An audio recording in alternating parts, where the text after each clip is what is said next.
하나님 감사합니다. 하나님께서는 우리를 위해 모든 선한 길을 이미 예비하셨음을 믿습니다.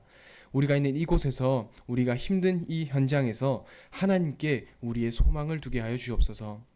우리의 생각대로가 아니라 우리의 걱정대로가 아니라 하나님께서는 하나님이 예비하신 길로 하나님이 이미 준비하신 그 선한 길로 우리를 이끄시오니 우리가 그 하나님께 우리의 유일한 소망과 중심 또 고백을 두게 하여 주시옵소서. 살아계신 예수 그리스도 이름으로 기도드립니다. 아멘.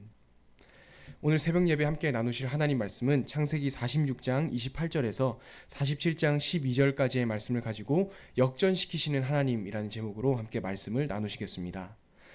하나님이 예비하시고 우리 하나님의 성도들을 위해서 준비하시는 길은 어떤 길일까요? 바로 선한 길입니다.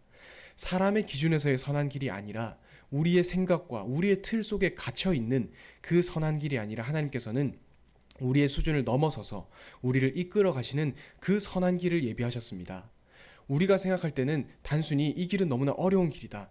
이 길은 우리의 상식에 맞지 않는다라고 생각할 때가 종종 있습니다. 하지만 하나님은 우리의 생각과 기준이 아니라 하나님이 우리를 사랑하시고 우리에게 언약을 하신 대로 우리를 그 길로 이끌어 가십니다. 바로 그 길은 선한 길입니다. 그 가운데서 하나님께서는 우리의 부족함과 연약함을 넘어서 그 선한 길로 이끌어 가시는데요. 때로는 그 선한 길이 상식에 맞지 않고 이해가 되지 않을 때도 종종 있습니다. 합리적인 선택은 바로 이 길인데 하나님은 다른 길을 예비하신 것만 같고 나는 이 선택을 하고 싶은데 하나님의 뜻은 다른 곳에 있는 것 같다 하면서 혼란스러운 때도 종종 있습니다. 그 가운데 우리가 해야 될 것은 온전히 하나님을 신뢰하는 것입니다. 하나님은 우리를 선한 길로 이끌어 가시고 한 번 언약을 주신 그대로 처음에 우리에게 말씀하신 그대로 우리를 이끌어 가신다. 바로 그 고백을 우리는 하나님께 온전히 드려야 하는 것입니다. 하나님은 바로 그렇게 인도하고 역사하시기 때문입니다. 바로 그 인도와 역사의 증거가 우리가 창세기 처음부터 보고 있는 아브라함과 이삭과 야곱의 역사와도 같다고 우리는 볼 수 있습니다. 오늘의 본문에서 드디어 요셉의 형들과 아버지가 애굽 땅으로 함께 가게 됩니다. 요셉의 형들은 미리 진지하게 애굽 땅을 밟았지만 아버지는 가기를 싫어했습니다. 형들이 설득하고 요셉이 형들을 아버지에게로 보내어 아버지를 모시고 오십시오라고 해서 드디어 아버지도 형들과 함께 이 애굽 땅을 밟게 되었습니다. 그 애굽 땅은 어떤 곳이었을까요? 단순히 강대국에서 그치는 것이 아니라 큰 뜻이 담겨 있었던 것입니다. 바로 하나님이 예비하시는 땅이었다는 것이죠. 애굽과 가나안을 비롯해서 온 곳에 기근이 심했다고 되어 있습니다. 성경에서는 여러 군데에 오늘 창세기 47장에서도 그렇고 이전에도 그렇고 당시 이때에 요셉이 총리로 있을 때에 심각한 기근이 들었다라고 말하고 있습니다. 그래서 하나님께서는 야곱의 가정을 하나님이 미리 예비하신 그 현장이었던 애굽 땅으로 인도하셨습니다. 이 가운데 하나님께서 예비하신 땅으로 야곱의 가정이 오게 되었는데 이때에 하나님이 어떻게 인도하셨는지 하나님은 어떠한 모습으로 하나님의 백성들에게 역사하시는 줄을 알 수 있습니다. 그 가운데 우리는 하나님의 역사를 어떻게 바라보아야 하는지 어떤 중심을 가지고 하나님께 우리의 시선을 두어야 하는지를 함께 살펴볼 수 있습니다. 오늘 본문에서는 총 3가지로 하나님의 역사하심을 볼 수 있습니다. 그런데 그 역사가 바로 역전시키는 역사입니다. 오늘 제목이 역전시키는 하나님인데요. 하나님 오늘 총 3개의 모습을 보여주시면서 3개의 그 모습을 보이시면서 어떻게 역사하시고 어떻게 역전시키시는지를 우리에게 보여주십니다. 그 첫 번째는 바로 야곱과 요셉의 만남입니다. 8년이 넘는 그 긴 세월 동안 아버지 야곱은 요셉이 죽은 줄로만 알았습니다. 그래서 그 형들이 애굽 땅에 가서 요셉을 만났다라고 했을 때 아버지 함께 갑시다라고 했을 때도 나는 안 간다라고 말씀하시면서 그 아버지 야곱은 너희가 요셉도 죽게 했으면서 내 아들 막내 아들 베냐민까지 죽게 하느냐라고 하면서 아주 큰 상처를 아버지 야곱은 가지고 있었습니다. 사랑하는 아들 요셉을 잃었다고 생각했기 때문이죠. 하지만 오늘은 드디어 창세기 47장 29절에서 30절에 보면 야곱과 요셉이 만나게 됩니다. 죽은 줄로만 알았던 자신의 사랑하는 아들을 만나게 되었던 것이죠. 너무나 기쁜 나머지 아버지 야곱은 이렇게 말합니다. 내가 네 얼굴을 보았으니 지금 죽어도 조카도다 이렇게 말합니다. 단순한 이별인 줄 알았습니다. 단순히 사랑하는 아들이 죽은 줄로만 알았습니다. 단순히 그 형들이 밉보였기 때문에 단순히 하나님께 밑보였기 때문에 아들 요셉이 죽었다라고만 생각했습니다. 하지만 그것은 단순한 사건에서 끝나는 것이 아니었습니다. 하나님의 큰 계획이 있었던 것입니다. 결국 하나님께서는 생명을 살리기 위해서 요셉을 먼저 보내셨던 것이고, 요셉이 고백을 했던 것처럼 하나님이 먼저 그 요셉을 애굽 땅으로 보내셨던 것이죠. 그 모든 일련의 사건들은 바로 하나님의 손에 있었던 것이죠. 하나님이 예비하신 길로, 하나님이 미리 준비하신 그 길로 하나님께서는 요셉을 인도하시고, 잠깐의 이별을 통해서 하나님은 모든 상황을 준비하셨던 것입니다. 그래서 오늘 이 본문에서 드디어 하나님의 시간표에 따라서 생명을 살리기 위해서, 하나님의 자녀를 위해서 하나님께서는 요셉과 아버지 야곱을 만나게 하셨습니다. 인간적인 눈으로 보면 너무나 큰 상처입니다. 아버지와 아들이 이별한 것만 같고 8년 동안 나는 자식이 죽은 줄로만 알았는데 어떻게 하나님이 나에게 이런 상처를 주실 수 있느냐라고 원통하게 생각할 수도 있습니다. 하지만 하나님께서는 큰 계획을 가지고 계셨습니다. 그 계획은 무엇일까요? 바로 역전시키는 역사입니다. 생명을 살리는 역사입니다. 하나님의 역사를 보면서 야곱과 요셉의 만나는 그 역사가 바로, 사람은 상처라고 생각하겠지만 하나님은 그것을 완전히 뒤집으셔서 하나님이 미리 예비하신 길로 나아가게 하는 하나의 방법이 되었다는 것입니다. 그것이 첫 번째 하나님의 역전시키는 역사입니다. 두 번째 하나님의 역전은 무엇일까요? 바로 야곱의 가정이 고센 땅, 애굽의 고센 땅으로 이주하는 그 사건입니다. 28절 후반절에 보면 야곱의 가족이 다 한꺼번에 다 고센 땅으로 오게 되었다라고 본문은 말하고 있습니다.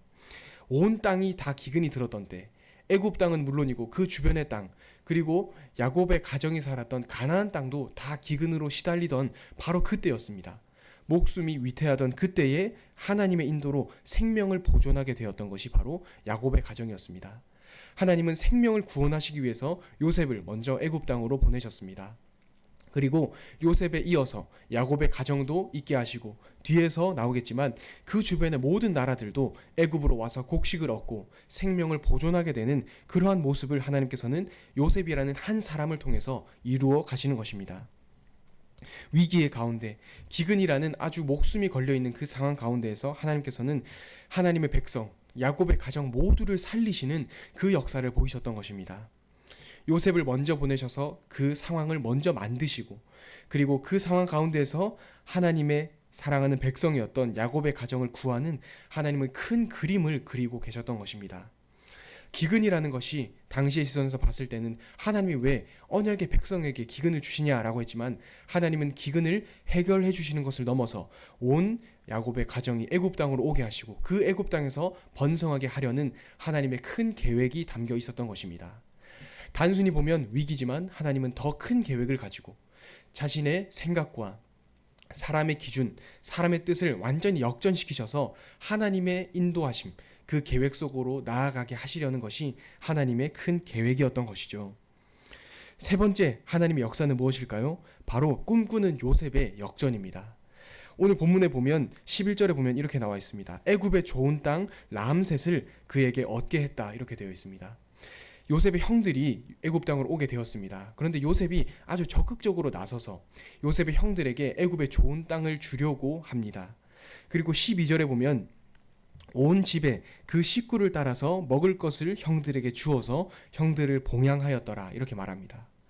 요셉은 어떤 사람이었습니까? 바로 미움을 받는 사람이었습니다. 시기와 질투를 받는 사람이었습니다. 하지만 오늘의 본문에서는 마치 가장인 것처럼 형들을 먹이고 살리고 형들에게 좋은 땅을 주고 좋은 땅 람셋을 주고 먹을 것을 주어 봉양하고 이렇게 나옵니다. 바로 꿈꾸는 자 요셉의 하나님께서는 그 요셉의 위치를 역전시키셔서 막 그냥 시기를 받는 요셉이 아니라, 과거처럼 미움을 산 요셉이 아니라 형들을 살리고 그 주변의 모든 나라들을 살리는 바로 그 한 사람으로 하나님께서는 세우셨던 것이죠. 단순히 과거에는 미움을 받았던 요셉이 이제 와서 지금에는 온 가정을 살리는 역할을 담당하고 있는 것입니다. 요셉의 그 모습을 바꾸셔서 요셉이 죽은 줄로만 알았던 그 요셉의 모습을 바꾸셔서 하나님께서는 온 지역을 살리시고 그 주변을 살리는 역사를 하나님께서는 보이고 계셨던 것입니다. 하나님은 꿈대로, 요셉이 꿈을 꾼 대로 형들을 살리고 그 주변의 모든 나라를 살리는 큰 계획을 가지고 계셨던 것입니다. 요셉은 단순히 억울함을 느꼈을 수도 있습니다. 나는 잘못한 것이 없는데 왜 애굽 땅으로 왔느냐? 그리고 왜 나는 감옥에 갇히게 되었느냐라고 생각할 수 있지만 하나님은 바로 이 때를 위해서 모든 것을 준비하고 계셨던 것입니다. 오늘 나누시는 말씀 제목처럼 역전시키시는 하나님, 바로 우리의 생각대로가 아니라 당시의 기준대로라면 요셉이 애굽 땅으로 갔던 것도 너무나 억울한 일이고, 그리고 당시에 기근이 들었다는 그 사실도 왜 하나님의 백성에게까지 하나님은 기근을 주시느냐, 이렇게 생각할 수도 있습니다. 하지만 하나님은 그 당시의 시대 배경을 모두 넘어서서 초월하셔서 큰 계획을 가지고 야곱의 가정을 인도하고 계셨던 것입니다. 야곱의 가정만이었을까요? 아닙니다. 그 주변의 모든 나라들도 다 요셉의 그 역할을 통해서 생명을 보존하게 됩니다. 곡식을 얻게 됩니다. 하나님은 바로 그 큰 계획을 가지고 역사하고 계셨던 것입니다. 하나님의 역사는 어떤 역사일까요? 바로 역전시키는 역사입니다.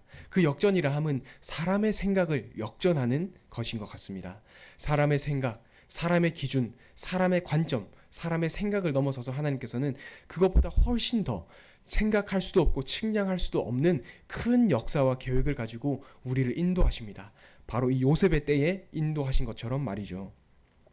이별한 줄만 알았던 부자를 만나게 하시고, 기근에서 그 형폐한 땅에서 구원하시고, 꿈꾸는 자가 말도 안 되는 그 꿈대로 형들을 봉양하게 하고, 이것은 사람이 감히 예측할 수 없는 일이 아니겠습니까? 바로 하나님께서는 이 역사를 우리에게도 보이십니다.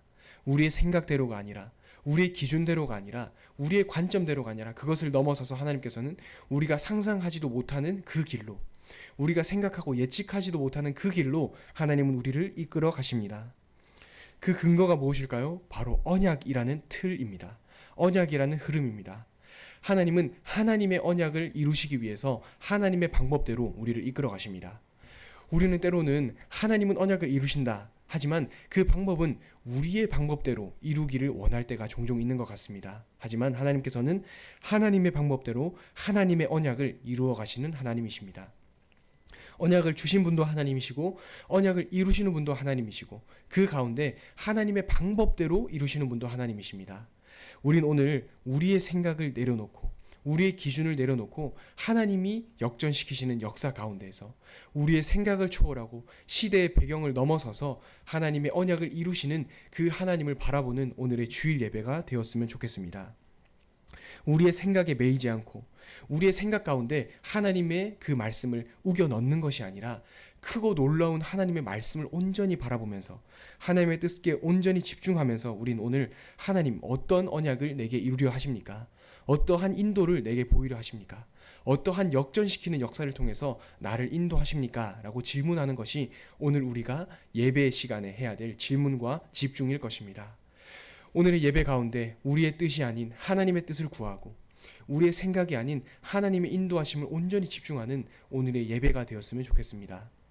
또 이번 한 주간을 살아가면서 우리의 현장에서도 마찬가지입니다. 우리의 가정에서도, 우리의 만남 가운데서도, 우리의 직장에서도 하나님은 그 세세한 상황까지 주관하시고 다스리는 분이시기 때문에 우리는 오늘 주님을 바라볼 수 있습니다.